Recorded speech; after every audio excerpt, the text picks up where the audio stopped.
Hello bachcho, let's see this question. The question says that why do helium, neon and argon have zero valencies?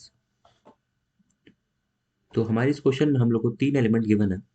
पहला helium जिसको हम लोग He से represent करते हैं, दूसरा नियन जिसको Ne से रिप्रेजेंट करते हैं और तीसरा अर्गन जिसको Ar से रिप्रेजेंट करते हैं। और इन तीनों की वैलेंसी जीरो है। और हम लोग से इस क्वेश्चन में पूछा है कि वाई, आखिर क्यों इन तीनों की वैलेंसी जीरो है। तो सबसे पहले हम हीलियम को देखते हैं। तो हीलियम का जो एटॉमिक नंबर होता है वो होता है 2, यानी इसका जो इलेक्ट्रॉनिक कन्फिग्रेशन हो जाएगा वो हो जाएगा 1s2। और अगर हम इसको एटम में रिप्रेजेंट करें तो हम ऐसे रिप्रेजेंट कर सकते हैं, assume that this is helium atom और इसका फर्स्ट शेल है जो कि के शेल। तो इसमें हम लोग मैक्सिमम 2 इलेक्ट्रॉन्स रख सकते हैं जो कि हीलियम के पास है।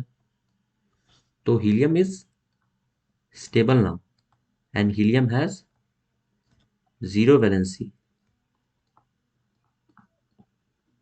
क्योंकि ये स्टेबल हो गया है due to its duplet rule, due to its duplet configuration in the valence shell।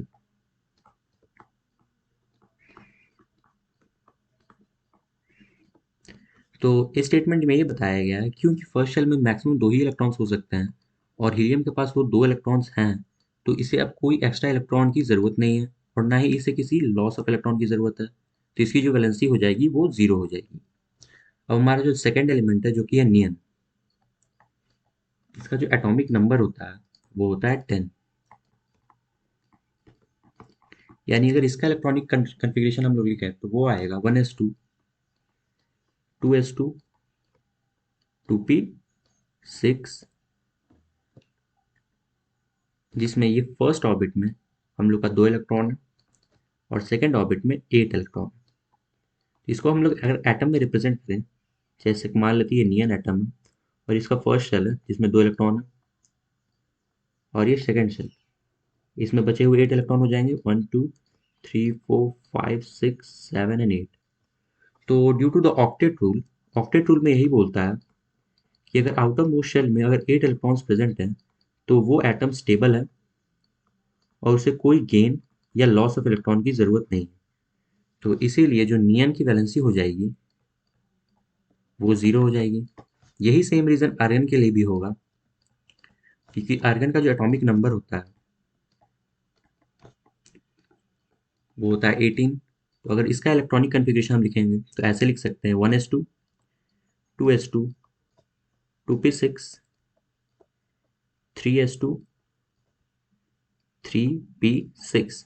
तो यहाँ पर हमारा 2 इलेक्ट्रॉन है, यहाँ पर 8 इलेक्ट्रॉन है सेकेंड ऑर्बिट में और यहाँ पर 8 इलेक्ट्रॉन है। तो टोटल हमारे कितने इलेक्ट्रॉन्स हो गए? 2 + 8 + 8, 18 इलेक्ट्रॉन्स। और हमारे आउटर मोस्ट शेल में 8 इलेक्ट्रॉन्स हैं, यानी आर्गन का भी केस होगा वो नियन की तरह ही हो जाएगा और इसकी वैलेंसी हो जाएगी 0,